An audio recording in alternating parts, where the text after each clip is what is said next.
Assalamualaikum warahmatullahi wabarakatuh.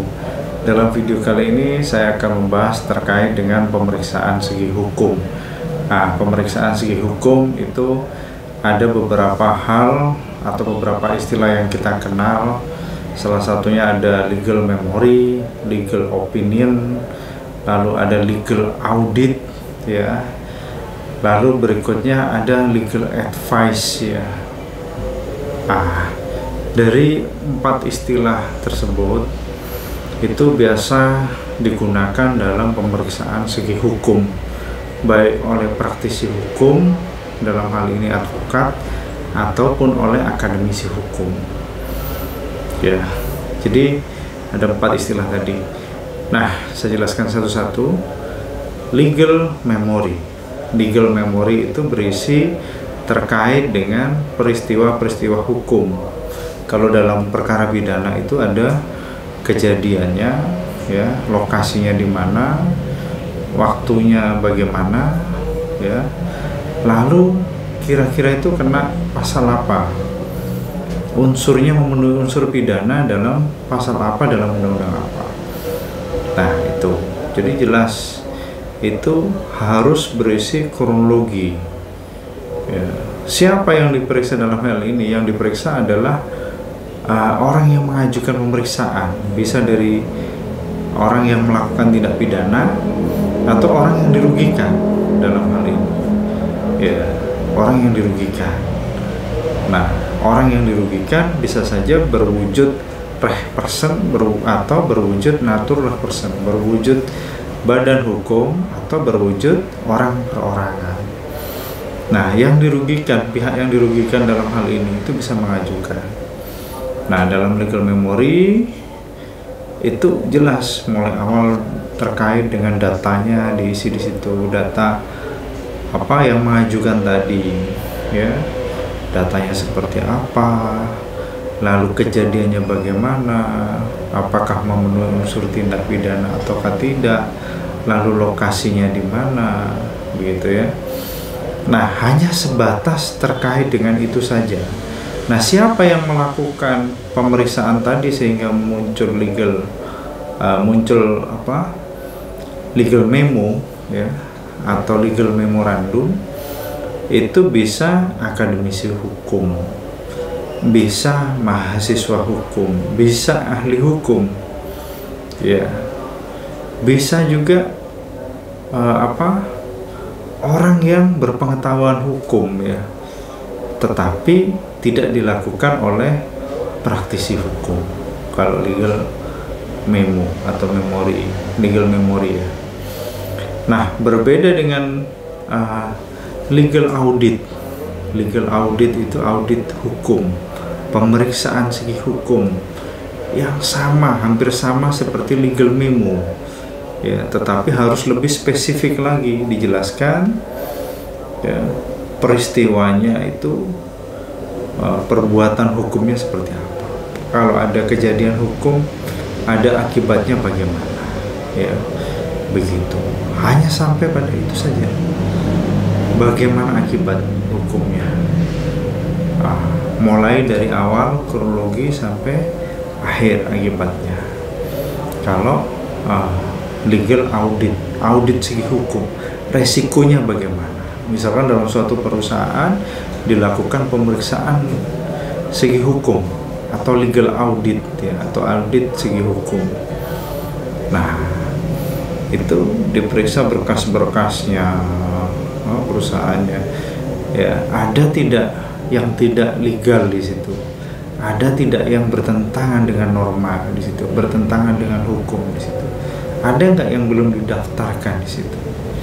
Nah, itu bisa kita periksa semua berkasnya, ya.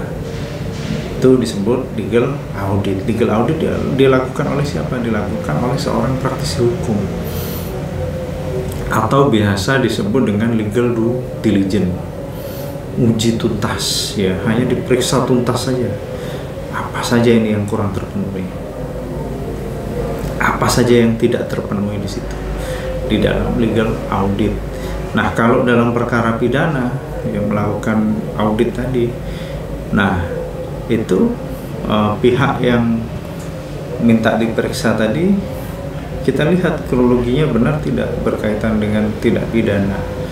Benar tidak si A ini yang diduga melakukan itu memang melanggar ya ketentuan pidana, karena dalam asas hukum pidana jelas ya, tiada pidana tanpa kesalahan, tiada pidana tanpa tanpa ada ancaman hukuman di dalam undang-undang. Tidak bisa orang dipidana tanpa ada ancaman hukuman dalam undang-undang. Itu asas legalitasnya ya, tidak ada orang dipidana tanpa ancaman dalam undang-undang ya, jadi aturannya harus ada. Terus apakah dia memenuhi perbuatan melawan hukum dalam hukum pidana ya, apakah dia memenuhi unsur deliknya, unsur perbuatan pidananya, unsur material dalam perkara pidana itu ya, kita sampaikan di situ di dalam legal audit tadi.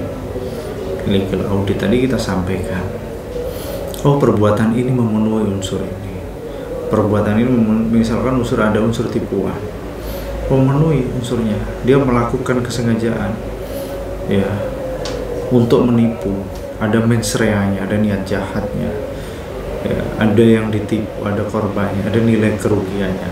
Lalu bagaimana di dalam unsur dalam pasalnya ya, misalkan pasal 378 KUHP atau 372 penipuan atau penggelapan, memenuhi tidak di situ ya, harus sudah memenuhi, berarti oh ini ada unsur pidananya, ini begini. Nah, itu dijelaskan semua, jadi diuji tuntas dalam legal audit. Nah, kalau legal opinion bagaimana? Ya, legal opinion itu pendapat hukum. Ya, pendapat hukum boleh dilakukan oleh praktisi, boleh dilakukan juga oleh akademisi atau orang berpengetahuan atau berpengetahuan hukum atau mahasiswa hukum, itu boleh ya di dalam legal opinion, pendapat hukum, pendapat atas suatu kejadian hukum, atas suatu peristiwa hukum. Ahli hukum boleh berpendapat, bahkan siapapun boleh berpendapat di situ ya, berpendapat terkait dengan permasalahan hukum, akibat hukumnya bagaimana, nanti dampaknya seperti apa dari kejadian ini, kan begitu ya. Itu namanya legal opinion. Kapan legal opinion dibuat ya, legal opinion dibuat berdasarkan tadi itu permintaan, atau memang dia sengaja membuat kajian hukum. Dia berpendapat seperti ini dalam permasalahan A, pendapatnya ini misalkan, itu legal opinion. Nah, berbeda lagi dengan legal advice ya, legal advice. Kalau legal advice itu dilakukan atau dikeluarkan oleh seorang praktisi hukum, karena ada nasihat hukum di situ, ada nasihatnya. Nanti kalau begini ya, maka harus kita melakukan A, melakukan B, melakukan C, langkahnya apa disampaikan di situ. Itu namanya advice hukum, nasihat hukum. Dasarnya apa? Dari asesmen tadi ya, dari pemeriksaan segi hukum tadi, dari legal audit atau legal memo, dari uji tuntas dari suatu peristiwa kejadian hukum, kejadian pidana umpamanya ya, itu diuji. Atau meskipun tidak ada kejadian tetapi ada perbuatan hukum, misalkan ada perjanjian, itu diuji. Nah, dari perjanjian itu akan berdampak seperti apa, itu namanya legal advice atau nasihat hukum ya. Nanti harus dijelaskan dalam legal advice itu, dari kejadian itu ya, itu berdampak seperti apa ya, tanggung jawabnya bagaimana, tanggung gugatnya bagaimana. Nah, ini berbeda ya antara tanggung jawab dan tanggung gugat. Kalau tanggung jawab itu dalam hal hukum pidana ya, atau tanggung jawab moral atau tanggung jawab pribadi, tapi dalam bahasan hukum tanggung jawab adalah pidana. secara pidana, tanggung jawab pribadi. Lalu tanggung gugat, nah tanggung gugat bisa secara administrasi, ya, bisa juga secara perdata. Dia akan menanggung akibatnya ketika ada yang menggugat, itu namanya tanggung gugat, gitu ya.